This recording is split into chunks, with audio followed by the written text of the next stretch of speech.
Interrogações. Um encontro com o marido da condessa testemunha de todos os tempos. O ilustre desconhecido me perguntou: Como vai o vale? O vale? Tudo bem, vai muito bem, graças a Deus. Tudo bem mesmo? Estranhei a insistência e perguntei: Mas por quê? O senhor viu algo de errado? Não sei. Há algo errado? Percebi a armadilha e interroguei: Mas quem é o senhor? Sou o marido da condessa testemunha de todos os tempos. O senhor é encarnado? Não. E como eu estou lhe vendo? O senhor está materializado? Não. Então o senhor é um encouraçado? Talvez. De qualquer forma, eu pertenço a outra dimensão. Então é um espírito? Todos somos espíritos. O senhor também não é? Estava me referindo a um espírito desencarnado. Mas eu sou encarnado. Como assim? Sou encarnado em outro planeta. E como o senhor está aqui na minha dimensão? Não importa como eu vim. Queria ter a aparência mais natural de um encarnado no seu planeta, para conversarmos mais à vontade. Mas agora o senhor estragou tudo com sua mania de fazer perguntas. Eu vim para saber a sua opinião sobre o vale. O senhor estragou tudo quando disse que era o marido da condessa. Não sabia que ela era casada. Bem, isso é irrelevante. O caso é que eu quero a sua opinião. Eu não sou nenhum deus, sou apenas um encarnado em outro planeta. É mais fácil para o senhor me chamar extraplanetário. Cheguei aqui pelos meus próprios meios, me revesti dessa aparência. Queria saber o seu ponto de vista, a sua visão do vale.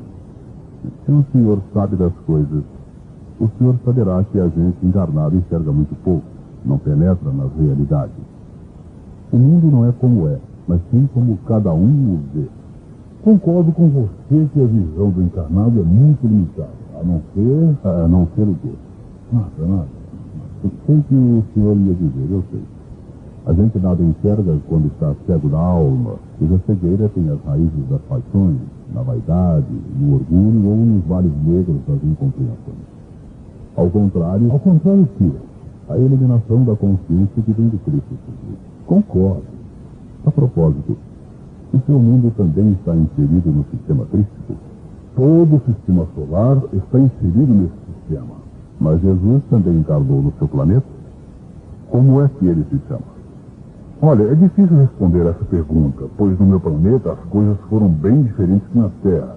Quanto ao nome, eu direi oportunamente. E Jesus, você sabia que ele era um Deus? Sabia e sei.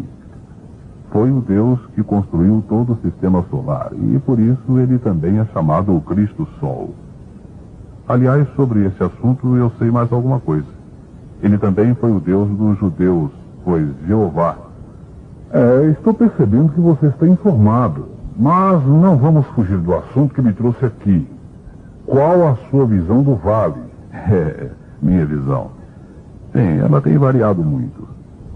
Às vezes eu vejo o vale como uma coisa grandiosa, uma missão sublime. Depende do meu estado de espírito. Outras vezes eu vejo como uma missão prestes a fracassar. Isso acontece quando eu olho em torno de mim e vejo a pobreza humana dos seus componentes, dos meus companheiros de jornada. Pobreza humana? Em que sentido você diz isso? O que é pobreza humana? No principal sentido da incompreensão. Os jaguares parecem que não estão compreendendo a maravilhosa dádiva de Deus que têm nas mãos.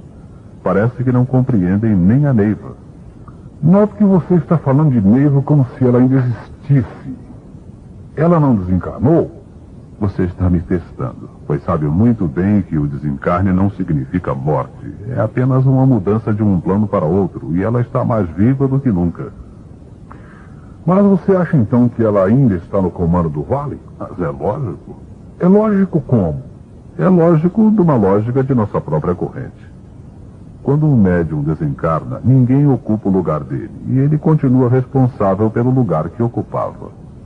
No caso de Neiva, ela, com uma médium da corrente, continua no seu posto, e graças a Deus. No caso dela, especialmente. Não?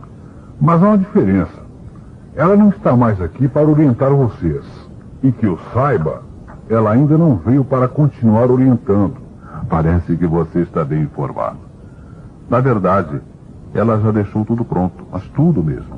os rituais, as emissões, os cantos, os hinos, as construções, os documentos escritos, a moral ensinada, a filosofia e principalmente a emanação. Você precisaria ver quando Raul, o filho caçula dela, põe uma fita gravada por ela no templo. É como se ela estivesse presente de corpo e alma. Quanto a ela ter vindo nos orientar em termos físicos, é um assunto delicado que merece uma ponderação em uma área que comporta muitas indagações. Antes dela desencarnar, muito antes, ela nos disse que quando isso acontecesse, ela não viria naturalmente incorporada em alguém antes de 40 dias. Isso, para nós, nos dava a impressão, embora na ocasião muito remota, de que ela viria incorporada tão pronto decorressem os 40 dias. Mas não foi o que aconteceu. Logo após o seu desencarne, antes mesmo dos 40 dias, apareceram médiuns que alegavam ela ter incorporado neles, principalmente as ninfas. Houve até uma ocasião que um doutrinador me trouxe uma fita gravada que seria de Neiva incorporada na ninfa dele. E a voz dela dizia que a dita ninfa é que iria ocupar o lugar dela. Mas eu quero saber a sua opinião. Ela tem vindo ou não? Minha opinião é que ela só ficou ausente de nós esses 40 dias. Mas a presença dela, sua manifestação, tem sido feita de maneira variada. Ela se manifesta aos médiuns em seus desdobramentos, em suas vidências e até mesmo tem feito conferências com eles no plano em que ela estaria. Mas, Tomoshi, você acredita mesmo nisso? No contato dela com os médiuns? Não tenho motivo algum para não acreditar. Houve até um caso que se passou recentemente que comprova isso. A família dela e alguns amigos vinham em caravana do sul da Bahia, onde haviam passado as férias. Eles tinham passado numa cidade do percurso e se preparavam para continuar em direção a Brasília. Era pela manhã e eles estavam carregando os carros para a viagem. Nesse azáfama de preparativos, um garotinho de 3 anos, que está sendo criado pela filha mais velha de Neiva, fez um estranho pedido. Ele queria vestir uma roupa nova, porque ele iria ver a vovó Neiva. Não houve como demovê-lo, e subiram com ele ao hotel e vestiram a roupa nova.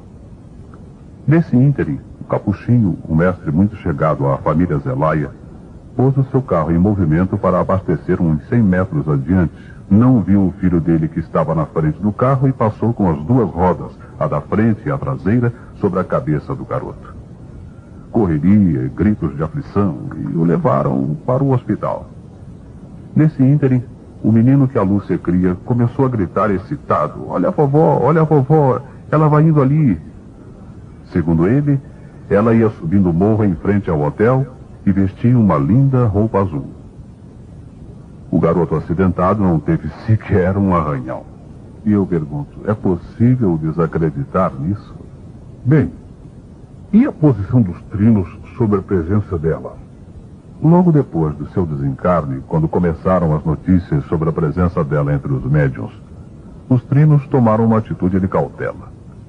Houve um perfeito acordo entre nós de nunca desiludirmos os médiuns, mas sempre de recomendar que, se eles vissem ou incorporassem Neiva, que guardassem para eles mesmos, não comentassem com os outros médiuns. E essa atitude tem sido mantida até hoje. E, publicamente, a Neiva nunca se manifestou? Umas 2 ou 3 vezes eu fui chamado a um trono no meio do trabalho oficial, com um doutrinador dizendo que Neiva estava incorporada e queria falar comigo. Foram ocasiões penosas e negativas, e eu não acreditei que fosse verdade. Eu acredito mais que eram espíritos de boa vontade que queriam me ajudar, ou quem sabe, não? A gente não enxerga os espíritos. Houve também uma ocasião que uma médium sentiu muito a presença de Neiva, e a família toda foi convocada então para incorporação. Foi tudo muito penoso. A gente sentiu muita insegurança, muito constrangimento. Posteriormente, o Nestor sugeriu que Mãe Tildes havia feito uma ponte entre Neiva e nós, devido exatamente às emoções que haviam surgido. Na verdade, eu fico imaginando como seria se Neiva incorporasse realmente, sem dúvidas, em um médium qualquer. O que ela iria nos dizer? Nesses quase 3 anos decorridos, Muitas coisas aconteceram entre nós que não combinam muito com sua orientação habitual. Isso seria motivo de muito constrangimento para um espírito que nunca dividiu, mas sempre somou. Eu concordo com sua ideia. Mas o que está acontecendo que não combinaria com a clarividente Neiva? Bem, na verdade, as coisas que não combinariam com Neiva, coisas de conduta doutrinária, não combinam com o sistema crístico, com o evangelho, que no fim dá na mesma. Meu caro EP, não é isso que você é? Um extraplanetário? Bem, me chame do que você quiser. Mas você fica dando voltas e a conversa vai se esticando. Meu tempo é limitado. É que nunca tive a oportunidade de falar das coisas que estão no meu coração e não tenho muita segurança de que o momento é oportuno. Sempre é bom a gente abrir o coração. Pelo que sei, a sua corrente é uma corrente sentimental. Não é bem isso. Na verdade, a nossa corrente é essencialmente crística, de Jesus e de Pai Seta Branca. E isso significa amor, amor incondicional. E o sentimental que você fala é a sensibilidade que vem da delicadeza. Somos sensíveis e sensitivos. Mas chega de rodeios. Eu vou falar o que sinto.